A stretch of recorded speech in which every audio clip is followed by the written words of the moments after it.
Hello and welcome everyone, this is Calebovitsch coming to you with another video on Storybook Brawl. This one is going to be part 2 out of 4 for my mega tier list on all heroes in the game. And today we will be covering 8 heroes and starting with Beauty! This is a hero that says your monsters are good and have +2/+2. So it's a stat-based hero for sure, but it is also a special one, because it allows you to do some things that other heroes don't. And I will get to that in the combo section. In the early game, in the early days, in the early game and in the mid game, getting +2/+2 on some of your characters without any additional costs is a huge boost. Unfortunately, we have to look at from the other side. How many monsters are in the game? And the answer is not as many as you might think. I mean, especially in the early game. For example, on level 2, you only have the 5/1 Minotaur that gives all your evil characters +1 attack. So it turns into a 7/3 good Minotaur that can't receive a buff from a second good Minotaur because it's no longer evil because it's good. Which is kind of a non-bow, but that's not the non-bow I was talking about. Level 3. You have 2 monsters. You have Vampire and Shadow Assassin, both working together quite well. One slay, one getting off of slay. And honestly, the buff on Vampire from a 4/4 to a 6/6 allows it to slay and stay alive more often, making it a much better character. So on the one hand, only 3 characters in the early game get that buff. On the other hand, that buff is huge. That's why the early game here is a 3 out of 5. Mid-game, it's the same-ish. On level 4, there are 4 monsters, then 5 monsters on level 5, and 4 monsters on level 6. Okay. So the later in the game you get, the more monsters you are going to see. Hence, the value of Beauty goes up later in the game. But in the late game, it is a 4 out of 5. Not only because of the stat boost, but also because your monsters are suddenly good. If you are not playing Beauty, there's only one good monster, the Friendly Spirit. Otherwise, they are all neutral or evil. And now they are good, so they combo with everything that combos with good. So they get buffs and give buffs from Fairy Godmother. And in the end game, they can combo with Good Boy suddenly. Good Boy monsters. Also, this is the only way of getting Jormungand to actually be evil, kind of, sort of, because now you cannot use spells to turn neutral characters good or evil, but you can turn good into evil and evil into good. With evil into good with Belle's influence, hence Beauty. Good into evil with Evil Twin.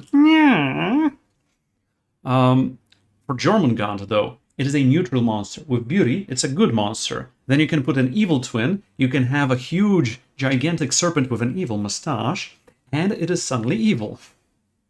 And then you can turn Beauty into something else, and you can have an evil Jormungand, and chaos ensues.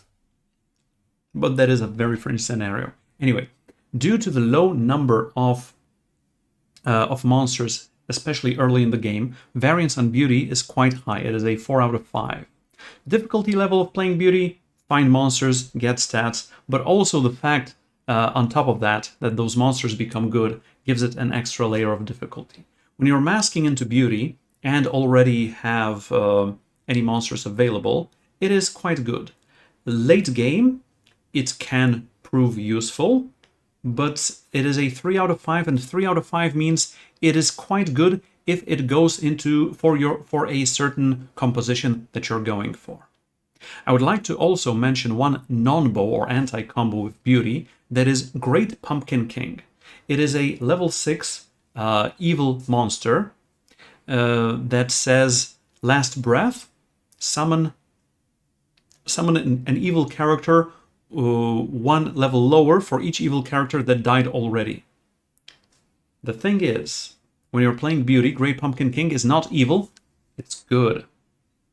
And when you're playing monsters, they're all good. So what evil characters do you have? Nope. And that is why it is such a non-bow. So, Beauty, Monster compositions, yay, but you have to think no on Great Pumpkin King, yes on Good Boy and Fairy Godmother. And you should know all about this hero.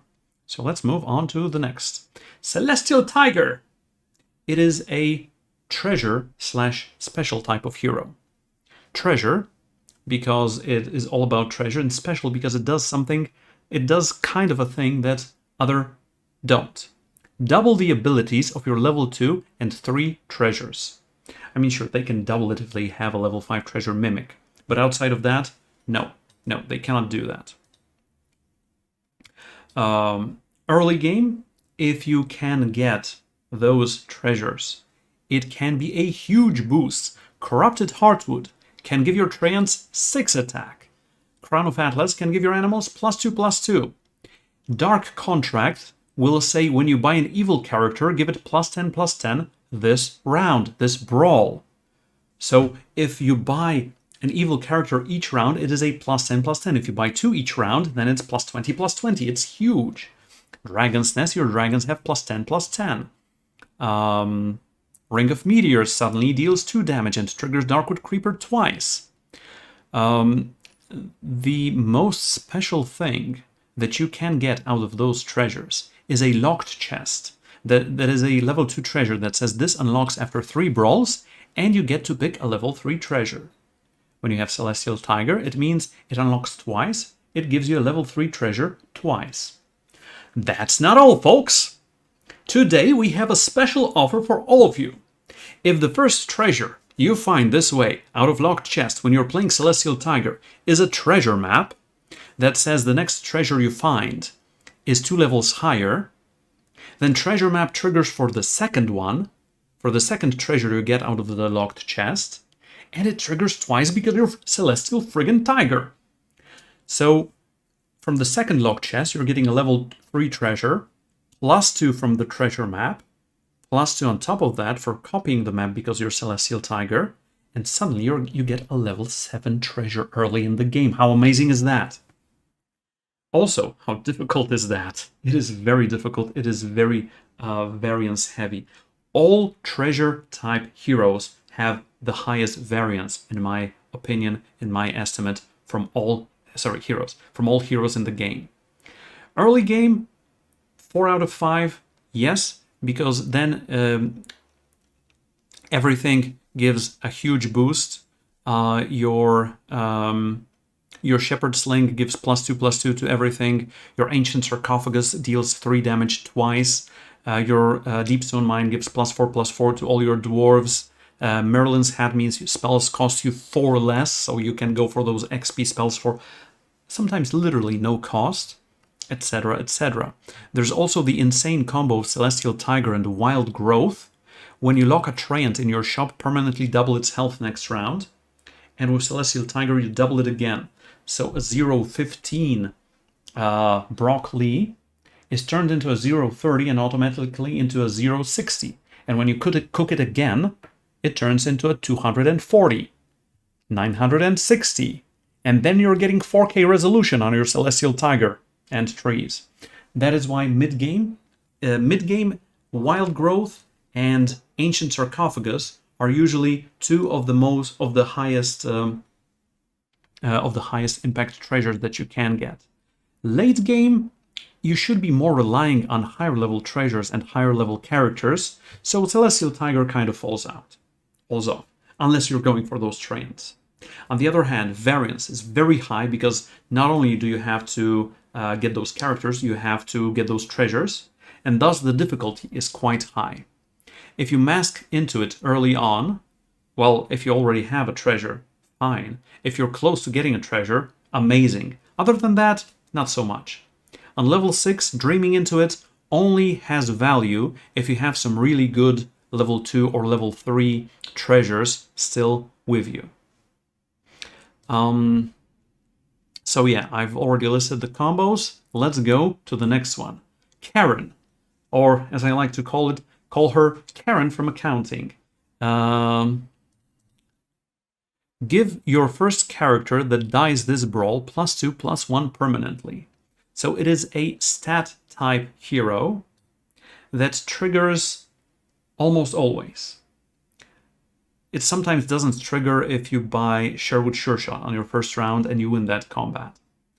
But taking that out, +2/+1 permanently on the first character that dies, and you can usually orchestrate it by putting those characters in the front row instead of the back row early in the game and counting on the opponent not having a dragon going off in their face. It is a huge stat boost that doesn't cost you any gold because you don't have to cast spells like Merlin. It is less random than Merlin because, as I said, you can just position everything. If your first character is high attack, low health, and 50% of the time you're going first, then usually the buff is going to further land on that character. But as the game progresses, +2/+1 on one of your characters that is sometimes random, that has to die first, is not that huge, so it is something, it is not nothing. It is not going on characters in your hand, but +2/+1 has lesser of an impact when you reach level 6. Variance on Charon is just 2, because variance here is described on which can you get the correct character to get the buff. More often than not you can, sometimes you don't. Okay, but it's still good. Difficulty is with positioning with this one. When you mask into it on level 3, it is quite good. On the other hand, you have already missed 3 combats, 3 chances of one of your characters dying and receiving the buff. So it's not as good as being Charon from the start, but it's still okay. And on level 6, if you turn into Charon, you still have some accounting to do. And your characters are still getting the buffs, but the buffs once again are quite small, so it has a non-zero impact on your board, it has a positive impact on your board, but the impact is not that high. Oh, Foxy Lady. Evella. When one of your animals dies, give your evil characters +1/+1 this brawl. This is a stat-based hero that is amazing in the early and mid game if you can find animals and evil characters. If you play Evella once, if you play Evella twice, it's going to be rather easy to play her in the later game. The biggest combos here are obviously evil animals, because when they die they buff other evil stuff, but if other animals die first, they get buffed themselves. So both options are usually good. And the stat boosts from Evella can really get out of hand in the early game and in the mid game. And if someone plays Evella correctly, they should be winning throughout at least till the end of level 4 without fault. Well, unless first combat. And that is when you find your black cats, sheep and wolves clothing, queen of hearts, and scavenging vultures. The first 2 being evil animals that when they die they produce or summon new evil animals for further boosts, and the other 2 being getting bigger when your evil characters or animals die, respectively, with Queen of Hearts and Scavenging Vulture. After level 4, or starting level 5, you're not getting too much value. You're not getting too many new tools for Evella, so you need to transform into a different composition, because what are you getting later? Grumblegore for the back row to support the animals up front, but you don't want to be playing Evil Cat. You get 3 big pigs, but the stat boost even from those dying is not the greatest. So yes, up till the moment people start getting wretched mummies, Evella is amazing. Later, she's quite good, but she can be beaten. So she needs to use that time to swerve into something else.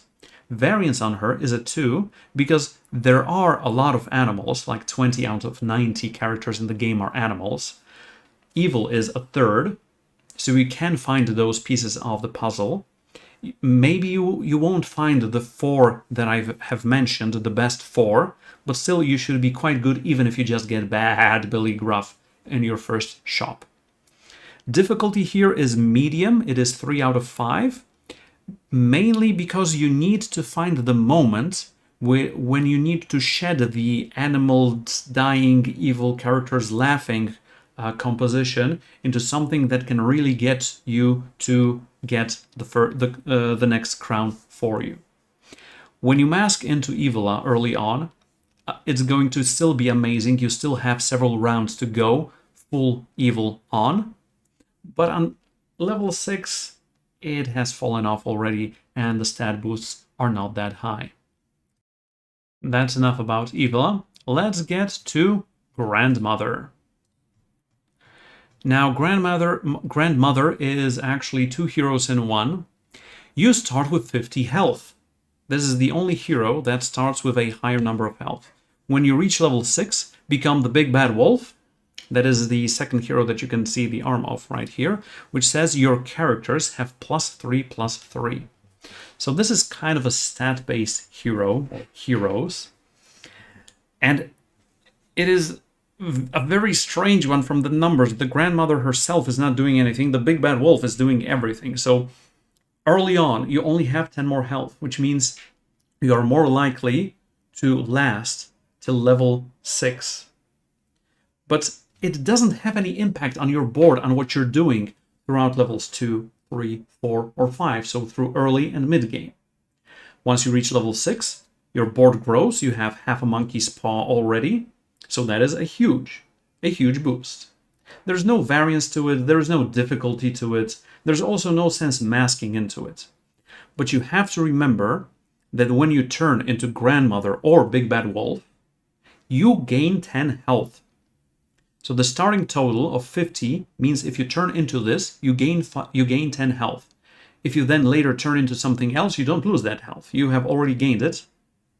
That is also one of the reasons why dreaming into Grandmother, or rather Big Bad Wolf, is one of the best choices later in the game. Because you're gaining 10 health, which is a huge amount. It usually allows you to last through another round of combat.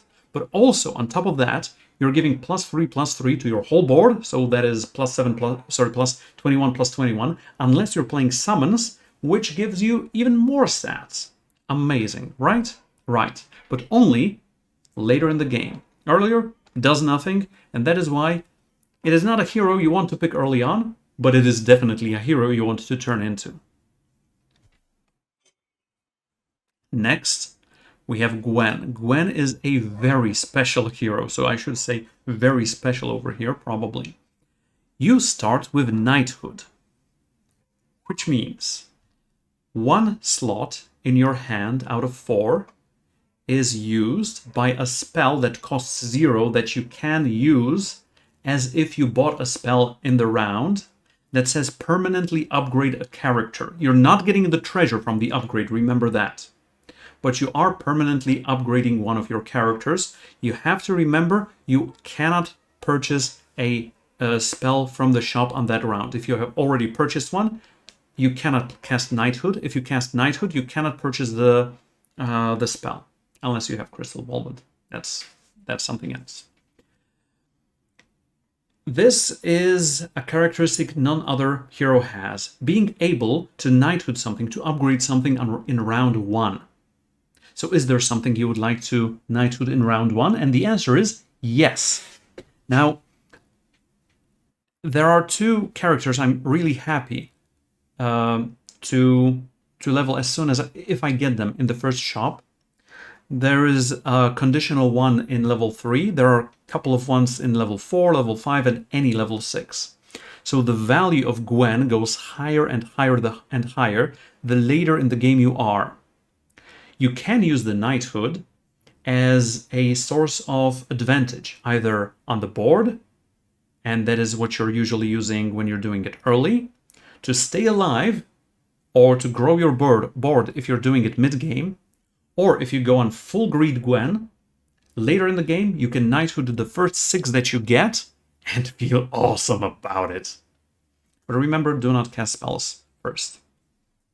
Okay, so the later in the game you get, the better it is, but there is an inherent variance to it, because you need to find the several characters early through mid-game to make it really worth it.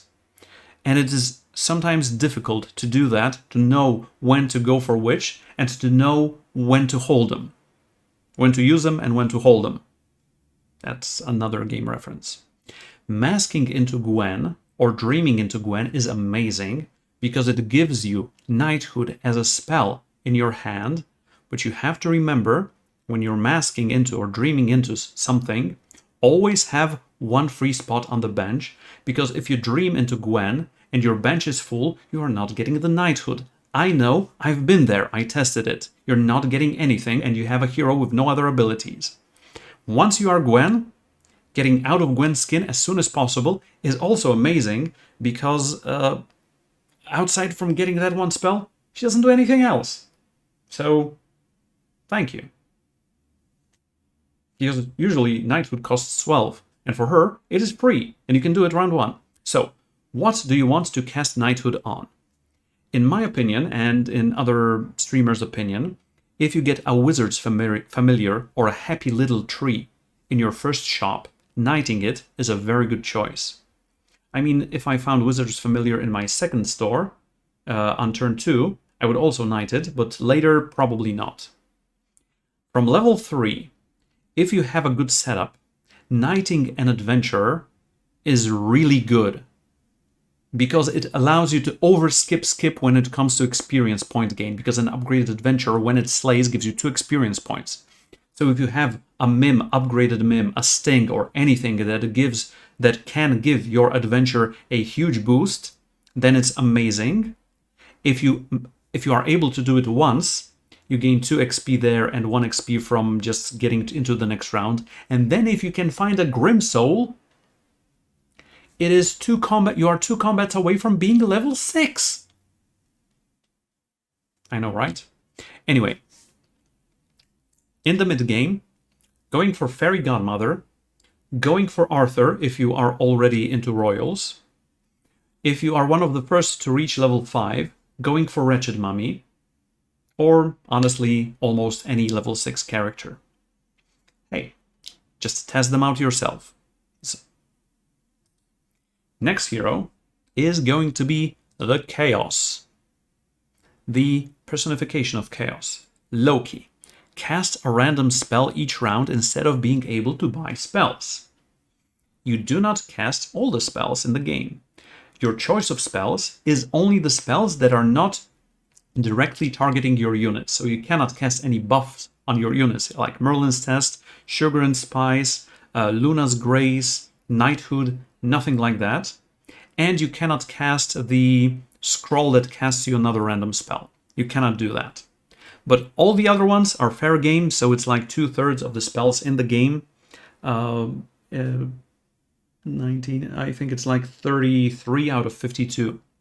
Depending on the level. If you want to know the levels of spells, which spells Loki can cast depending on the level he's at, go in game to your collection, click on spells, and then choose levels 2, 3, 4, 5, or 6, and you will see which spells Loki is able to cast when.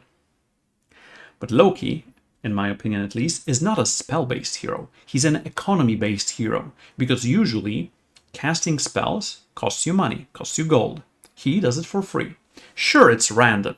Sure, you can even die by getting a random forbidden fruit when you're low on health. But I guess you've already seen those crazy Loki videos when you're getting Shrink Ray on round 1, Shrink Ray on round 2, and Eeny Meeny Miny Mo on round 3, and you have a full board as soon as possible. And that's why in the early game and in the mid game, Loki is that good. Later in the game, when you reach level 6, you want to be casting those knighthoods, evil twins, pigomorphs, disintegrates, etc. You can cast some of those, but not all of those. That's why Loki really falls short later in the game. Also, he's an economy, not a spell-based hero, because he casts at max 1 spell per round, or exactly 1 spell per round. And for spell-based heroes like Merlin, Potion Master, and anything Storm King related, you want to cast multiples of those via Crystal Ball, etc., etc. Also, given that he's casting random spells, the variance is through the roof. And best example of that is locking the store while playing Loki only incentivizes him to randomly cast free roll to reroll your shop that you have just locked. Yes, I know, it happened to me as well. More than once. The difficulty to play this one is, well, just go with the flow. It is not the easiest, like Jack's Giant, but it is still fine. You have to remember to look at the spells you are casting, because even earlier today, on the day of recording this video, the Twitch chat tried to stop me from playing Adventurer on my board, saying Adventurer dies. And I'm saying, how do you know he will die? And then later I saw, I'm casting Falling Stars and it dies. It's like sawing off the branch you're sitting on sometimes. So you have to take a look at what you're casting always. Anyway, masking into or dreaming into Loki is not a good idea. If you mask into Loki on level 3, you are literally stuck with the second it was all a dream in your hand until Loki graciously and randomly can cast it when he gets to level 6. Also, dreaming into him on level 6 means you're then later getting random stuff and not anything targeted that you want. Well, dreaming into him on level 6 might be a 2 out of 10 instead of a 1 out of 10, but I really don't like doing that. Also, combos and non-bows. A great combo that actually works with Loki is the level 4 treasure, Fool's Gold, that says every round you get 4 additional gold, but you cannot buy spells from the shop. Well, tough luck. You cannot buy spells anyway. So it doesn't matter. It doesn't mean that Loki is not casting spells. No. It means that Loki is still casting spells, and you're getting 4 gold on top of it. Even more economy. Yay! And there are 2 non-bows here as well. Merlin's Hat and Crystal Ball, which are the usual spell treasures. Well, Merlin's Hat, you're not paying anything for those spells anyway. Crystal Ball, you're not casting those spells anyway. It doesn't work. Alright, enough about Loki. Let's get to someone even crazier. The Mad Catter!